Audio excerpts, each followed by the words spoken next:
Amados hermanos, feliz día del Señor. En el primer siglo de nuestra era, es interesante revisar una situación que no debe haber sido fácil en absoluto para la Iglesia, y es que las cartas del Nuevo Testamento, las cartas pastorales, los evangelios, las biografías que están en el Nuevo Testamento, el Apocalipsis, es decir, los escritos neotestamentarios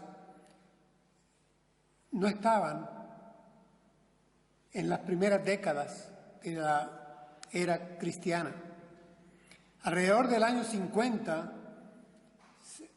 se escribe la primera carta, el primer documento a la iglesia en Tesalónica, la escribe Pablo.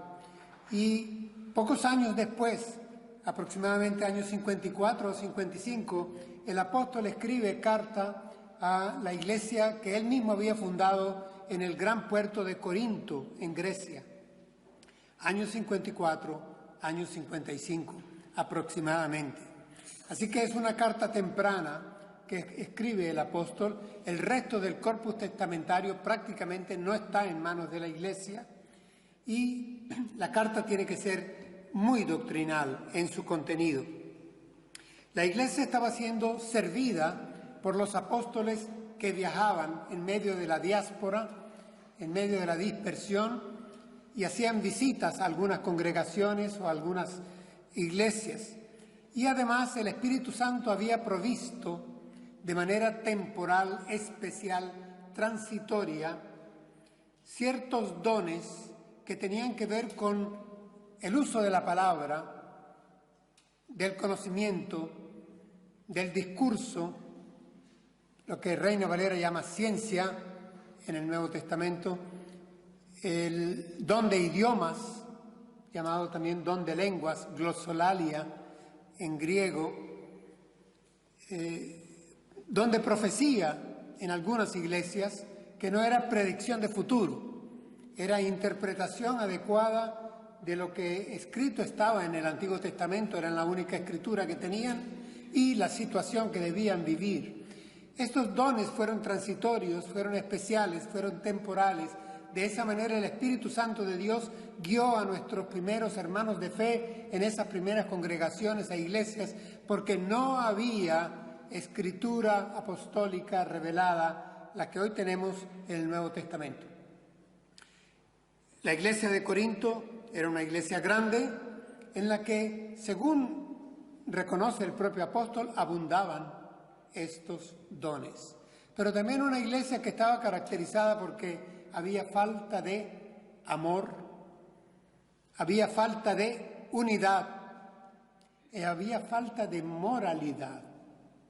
Por lo tanto, el apóstol escribe una carta muy cargada de doctrina, de conocimiento. Y es curioso que en un pasaje que dedica al amor fraternal, a cómo el amor debería reinar en la congregación, un pasaje que es llamado por algunos exégetas el himno al amor. Nosotros lo reconocemos en nuestras Biblias, 1 Corintios capítulo 13. En ese pasaje se encuentra incrustado unos cuantos versículos en relación al conocimiento, en relación a la profecía, en relación a los idiomas, y causa cierta disonancia, porque venimos leyendo acerca de cuán excelso es el amor ágape, que debe de estar en la congregación y en los hermanos, y repentinamente encontramos que el apóstol pone algunas notas sobre el conocimiento, el ginosko en griego. No solo esto llama la atención, cuando uno lee la carta se da cuenta que este himno al amor del capítulo 13, su contexto escritural capítulo 12, capítulo 14, tiene que ver con los dones que abundaban en la iglesia. Pero una iglesia que vivía, a pesar de ser una iglesia grande, a pesar de haber sido fundada por Pablo, por la carencia de tener documentación escrita revelada, esta iglesia vivía un tiempo de infantilidad. El apóstol tiene que escribirle diciendo, resaltando, ustedes son niños espirituales. No resisten la comida del adulto. He tenido que darles conocimiento básico. Abundaban en dones y sin embargo su conocimiento del que ellos alardeaban, puesto que competían inclusive con estos dones, hay que poner orden en la iglesia porque había mal uso y abuso de estos dones espirituales. Sin embargo, el conocimiento era escaso, era pequeño. El apóstol, por lo tanto, en ese himno al amor, pone un texto que desconcierta cuando dice, cuando yo era niño, pensaba como niño, hablaba como niño, juzgaba como niño, cuando ya fui adulto, pues me comporté como un adulto, pensé como un adulto. Pone el símil de la niñez para que los corintios, los hermanos nuestros de esa iglesia, se reconocieran, se identificaran como niños porque todavía no tenían toda la revelación apostólica. La situación en Corinto era una situación especial que habría de mejorar a medida que los apóstoles fueran escribiendo las cartas. Otros escribieran los evangelios. Habrían de recibir con el tiempo toda la revelación neotestamentaria y tendrían fundamento, tendrían base fuerte, doctrinal y para comportamiento. Pero también creo que debemos de aprender algo de estas iglesias de la era apostólica, porque algunas veces estas iglesias suelen ser casi representativas de cómo somos nosotros hoy. Algunas de estas iglesias suelen ser ejemplares para que las imitemos o ejemplares para que no caigamos en sus errores. Y entonces iglesias del Nuevo Testamento, iglesias del primer siglo, congregaciones de ese tiempo, pueden darnos lección a nosotros hoy.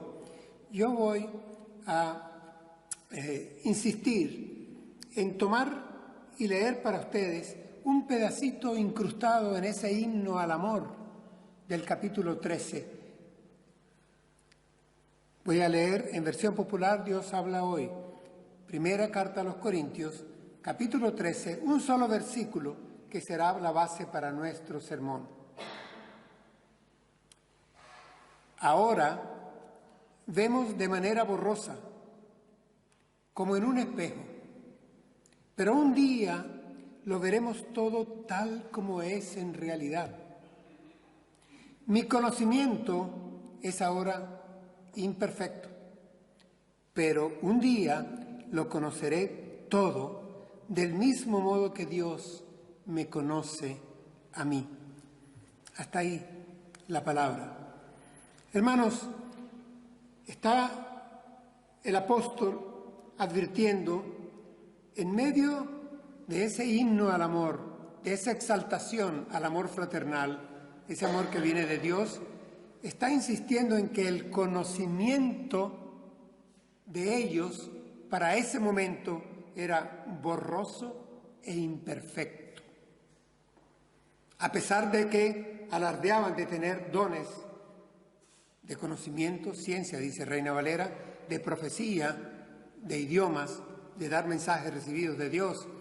Había maestros entre ellos, abundaban, y sin embargo el apóstol insiste en que su conocimiento para ese momento es borroso e imperfecto. Él ha escrito también una advertencia. Dice, vendrá un día lo perfecto. Y cuando ese día llegue, pues podremos disfrutar de la adultez. Él está hablando de cuando la revelación sea completada. Tendrían que pasar varias décadas. Hacia finales del siglo se completó la revelación con los escritos de Juan, apóstol. Pero tendrían que pasar varias décadas para que llegara lo perfecto. Bien, sin embargo, la mayoría de los exégetas están de acuerdo en que si este pasaje advierte a los corintios que tienen poca revelación escrita apostólica y que tendrán que esperar un tiempo cuando lo perfecto llegue, cuando se acabe la revelación escrita, esa fe una vez dada a los santos que se nos advierte en el Nuevo Testamento, la pregunta es, ¿allí terminó todo? ¿Allí quedó todo claro? ¿O esto continuó sin embargo? ¿Hay alguna lección para nosotros hoy de este pasaje? Hermanos, la idea central que quiero transmitir a ustedes desde este pasaje, y ya lo vamos a estudiar, es que a pesar de que Dios se ha revelado, nuestro conocimiento de su persona, de su creación y de su plan de salvación, aún hoy es imperfecto y aún es parcial, pero es suficiente. Repito, nuestro conocimiento aún hoy es imperfecto, aún hoy es parcial, pero, gloria a Dios, es suficiente para salvación. Esta es la idea central del sermón. Revelación, revelación. De esto hemos predicado en otras oportunidades. Hermanos, el salmista había escrito, ¿recuerdan ustedes? 1000 años antes de ese tiempo. Cuando veo los cielos, obra de tus manos, cuando veo toda la creación, dice, oh Señor Dios nuestro, cuán grande es tu nombre en toda la tierra. Reconoce el pueblo judío que en la creación Dios revela su eterno poder, su divinidad, su grandeza, su arte, su ciencia, es manifiesta a los hombres. De manera que los hombres no tienen excusa. La necedad le cubre los ojos. Hoy en día se adora a la Madre Tierra, a la Gaia, a la Pachamama. No, Dios se ha revelado en su creación. Dios ha mostrado su eterno poder, su gran divinidad, su única, exclusiva deidad, su arte, toda su multivariedad en su creación. Además de ello, se nos recuerda que al antiguo Israel Dios le habló. Habló a través de patriarcas, habló a través de profetas, habló a través de jueces, habló a través de reyes. Dios se comunicó con su pueblo en el antiguo Israel. Y ahí tenían los hermanos de Corinto el Antiguo Testamento, toda la Tanaj, en donde se encontraba la ley y los profetas y los libros sapienciales y los libros de historia. Tenían eso. Sin embargo, gloria a Dios, la revelación ha sido progresiva, fue progresiva, docente y progresiva. Y llegó el momento en que Dios envió a su Hijo nacido de mujer, nacido bajo la ley, para revelarse a nosotros. Nadie ha visto jamás a Dios, escribirá luego el evangelista. Pero el único Hijo que está en el seno del Padre, Él nos lo ha dado a conocer. Porque nadie conoce al Padre sino el Hijo, y aquel a quien el Hijo lo quiera dar a conocer. Toda la plenitud de Dios habitaba en Cristo Jesús. Un gran teólogo que esta semana acaba de marchar a la presencia del Padre, a descansar donde descansan los justos, René Padilla, decía una de sus preferidas frases: Jesucristo es la última palabra de Dios. Aquí en España hay un teólogo que yo admiro en materia de cristología, Olegario González de Cardedal. Leo de él, présteme atención. Cristo está en el límite de lo que Dios puede revelar de sí al hombre y en el límite de lo que el hombre puede conocer de Dios. Cristo está en ese límite, en ese horizonte donde se besa el mar y el cielo. Todo lo que el hombre puede conocer de Dios está en Cristo. Todo lo que Dios puede revelar de sí al hombre para que lo entienda está en Cristo. Ese es el límite, dice González de Cardedal. Hermanos, y luego, como si aún fuera poco, ya les he advertido, pasaron pocos años y fueron llegando los evangelios, las cartas de Pedro, de Pablo, de Santiago, de Judas, de Juan, el Apocalipsis, y se plenó la revelación escrita con el corpus neotestamentario. Así que revelación tenemos, y revelación que fue dada una sola vez a los santos, revelación completa de Dios, del carácter de Dios, de la voluntad de Dios, del plan de Dios, de lo que Dios quiere y espera de nosotros, del plan de salvación de Dios para su creación. La tenemos y completa. En los últimos 150 años han surgido iglesias con nuevas profecías, con enseñanzas espurias, con lenguas celestiales, con señales o milagros de moda, con nuevas revelaciones. Se ha ido conformando una especie de Talmud evangélico, con ocurrencias de predicadores, con adendums que alteran la integridad de la sola escritura de la que nos hablaban los reformadores, la sola palabra, la única palabra de Dios. Hermanos, quiero decirles que de este pasaje y de esta iglesia en Corinto debemos de, en primer lugar, tener como lección para nosotros hoy que aún teniendo toda la revelación completa, nuestra percepción es limitada. Nuestra comprensión es limitada, es parcial, es imperfecta, es inclusive borrosa.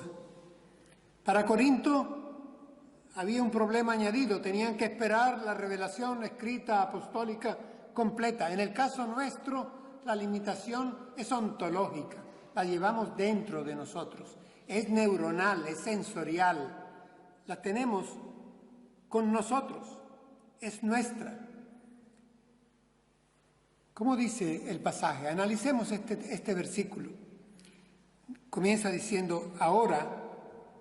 En el griego dice ahora mismo, justo ahora, en un tiempo estrictamente presente, escribe el apóstol. Ahora, hermanos de Corinto, ahora, ustedes que se jactan de dones, de conocimiento, de ciencia, de profecía, de lenguas, para ustedes les digo ahora, justo ahora, que nosotros vemos de manera borrosa, como en un espejo. Buscando la palabra borrosa, oscuramente, dice Reina Valera. Ahora vemos de manera un tanto oscura, como en un espejo, borroso, oscuro, nublado. ¿Saben cuál es el vocablo en griego que usa el apóstol Pablo? Enigma. La traducción a nuestro idioma, enigma. Ahora vemos, y gracias a Dios que vemos, le dice el apóstol a los corintios, al menos vemos, no estamos ciegos, pero vemos oscuramente, de una manera enigmática. Hay interrogantes.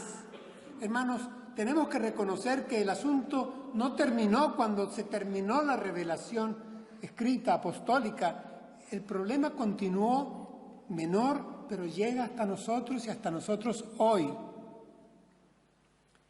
Nuestro conocimiento, hermanos, suele a veces mezclar valoraciones. Nuestro conocimiento alberga ciertas dudas lógicas, naturales. A veces tenemos pena de confesarlas y no sé por qué.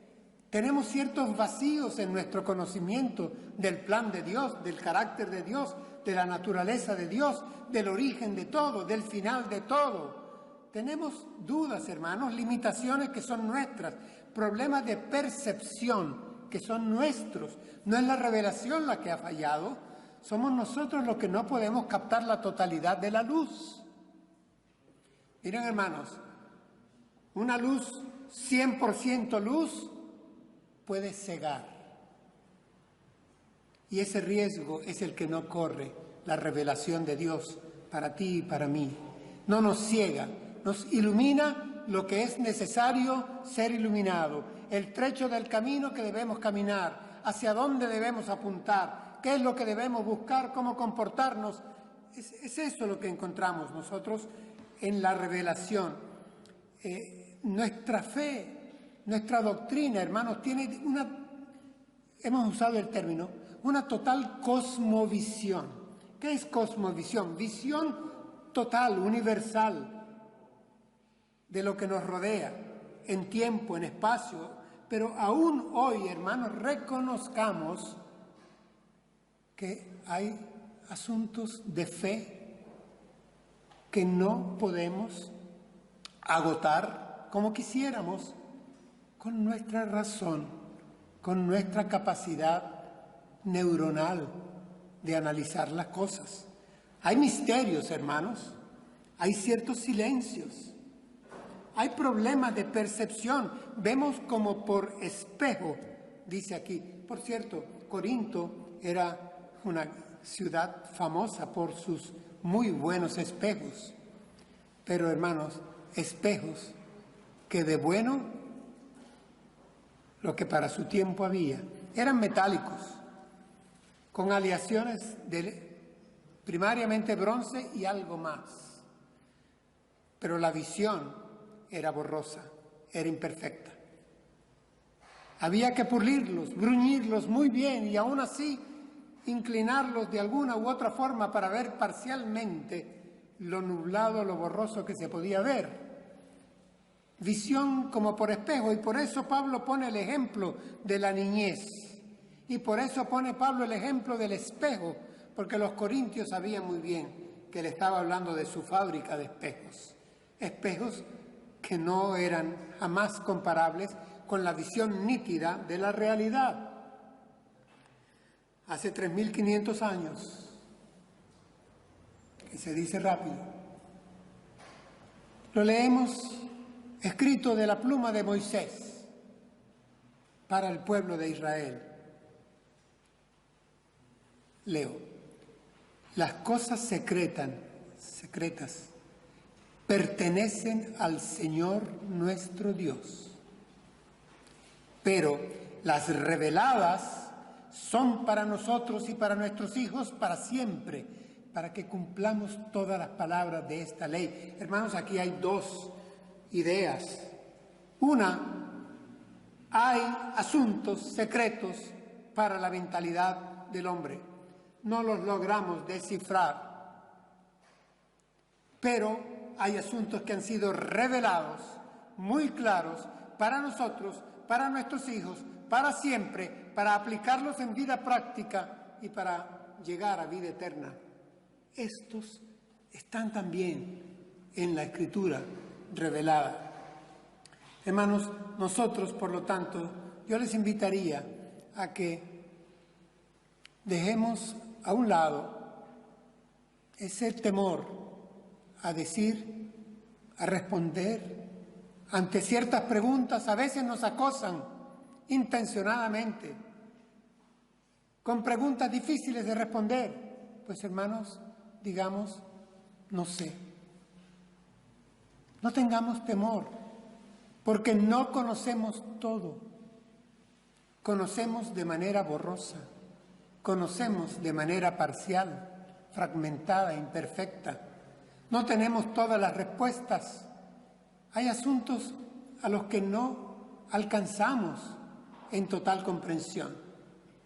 Son espaciados, no interrumpen el hilo de nuestro pensamiento, de nuestra argumentación, de nuestra apologética, pero no tenemos respuesta para ellos.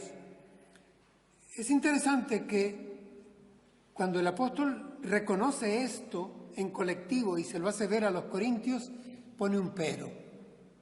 Dice, pero un día lo veremos todo tal como es en realidad.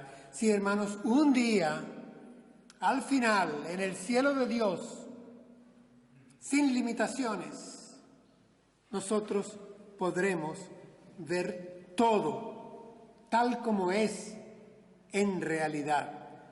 Todo tal como es en realidad. Aquí, esta visión parcial y borrosa que tenemos ahora y por lo que tenemos que ejercitarnos en que nuestro conocimiento crezca y en que nuestra fe funcione, puede llevarnos a dos extremos, y yo observo a veces dos extremos, cualquiera de los dos indeseable. Por un lado, ponernos a inventar. Lo que no está revelado, traerlo como si yo fuera un clarividente de púlpito, el Illuminati invitado de turno. Ese es el profeta que traemos de otro lado. Tengo una revelación o he tenido un sueño. Tratar de rellenar lo que no podemos entender por nuestras propias limitaciones y que no ha sido revelado porque no nos serviría, no podríamos nosotros analizarlo y procesarlo. Entonces, un extremo sería transformarnos en especuladores, illuminatis, que están agregando a la palabra, y de esto abunda en muchas iglesias. Que no sea esa nuestra situación. No esclarezcas lo que no está claro, que oscureces, alteras, adulteras la palabra revelada de Dios. El otro extremo es que lo que yo no puedo razonar, lo que yo no puedo entender, analizar, explicar y comprender, lo niego y se lo quito a la fe. Me transformo en un negacionista de la fe. La teología liberal hizo de esto su leitmotiv en el siglo pasado, en el siglo XX, y todavía está llenando y minando los seminarios. Floreció. Solo lo razonable para el hombre era lo correcto, era lo revelado, lo que podíamos razonar. Lo demás era mito. Estos son teólogos, teólogos protestantes, teólogos católicos romanos. Pero estaban haciendo son recortes humanistas y lo siguen haciendo. Lo que no entiendo lo corto. ¿Quién es el patrón? ¿Quién es el patrón por el que se corta la revelación? El yo. Es lo que yo entienda, lo que yo acepte, lo que a mí me convenga, lo que mi razón pueda procesar, eso admito. Lo demás, pues no. Queriendo rechazar enigmas, se echaron en brazos de las utopías fracasadas históricamente en el propio siglo pasado y siglo de ahora también.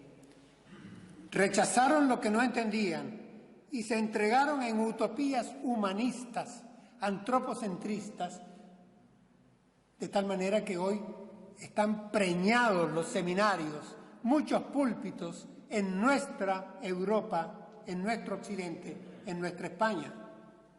A hoy día, a mí me llama la atención cómo en la literatura sapiencial, alguien conocido por su sabiduría, Salomón, escribe hace 3000 años. Leo, Dios hizo todo hermoso en su momento y puso en la mente humana el sentido del tiempo, aun cuando el hombre no alcanza a comprender la obra que Dios realiza de principio a fin. Es el hombre el que no alcanza a comprender la obra que Dios realiza de principio a fin. Eclesiastés 3:11. Hace 3000 años, en humildad, un hombre sabio, rey de Israel, reconoce que hay limitación en la comprensión de lo que hace Dios en la historia de principio a fin. Hermanos, hoy en día se habla de realidades en plural. Aquí el apóstol dice, un día en la eternidad, en la presencia de Dios, sin estas limitaciones corporales que tenemos, cerebrales que tenemos, mediatizadas que tenemos, lo veremos todo tal como es en realidad. Pero es que estamos hoy en día jugando con la realidad virtual. Han oído la expresión, ¿cierto? La realidad virtual. A veces en una discusión se dice, tú vives una realidad paralela. No, esa es mi realidad. Miren, hermanos, la realidad es una sola. El asunto está en que la enfocamos desde diversos ángulos según nos conviene. Esto forma parte del relativismo posmodernista. Mi realidad, tu realidad, la realidad virtual, la realidad real, la realidad paralela. ¿Qué es? ¿A dónde vamos? Miren, para nosotros los cristianos hay una sola realidad. Una realidad que nos supera y que nos espera para conocerla y disfrutarla. Amén. Eso es lo nuestro.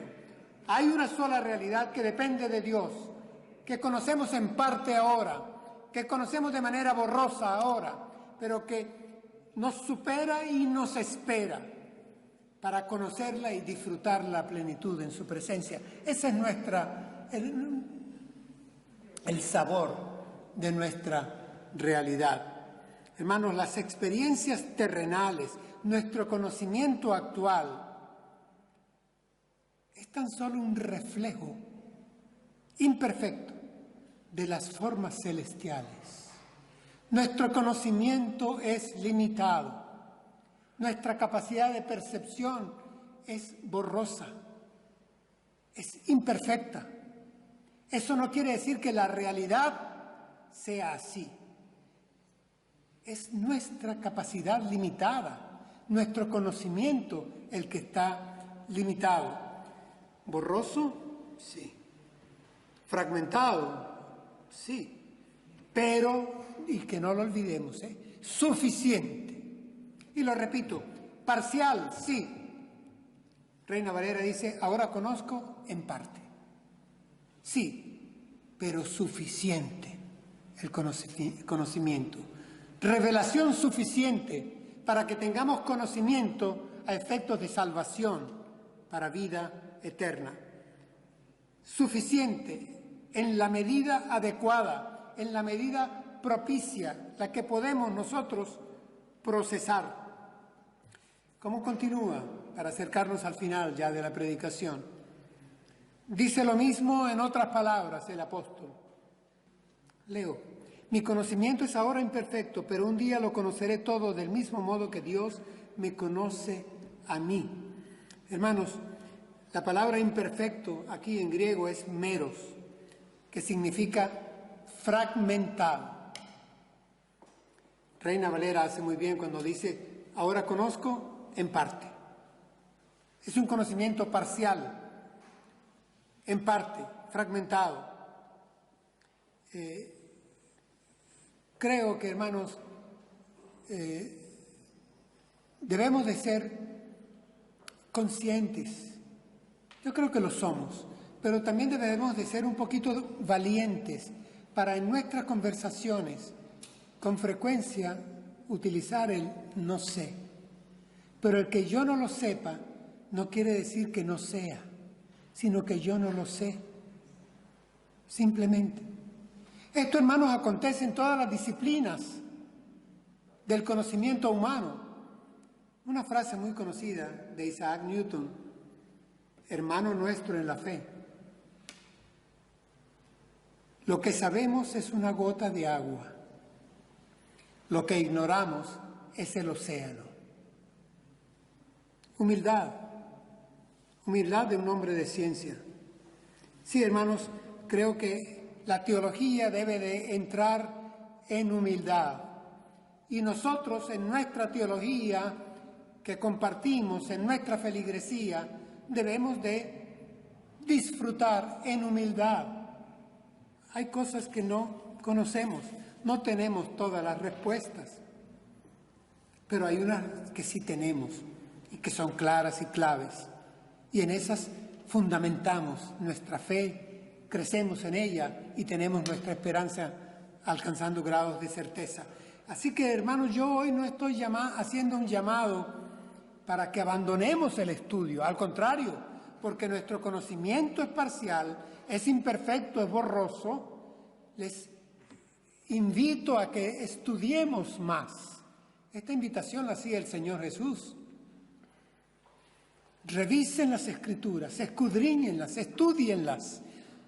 Ustedes dicen que en ellas está la vida eterna, ellas hablan de mí. Bueno, encuéntrenme a mí ahí estoy yo. Es invitación del Señor. Así que no es un abandono al estudio, es un reconocimiento a que nuestro conocimiento es parcial.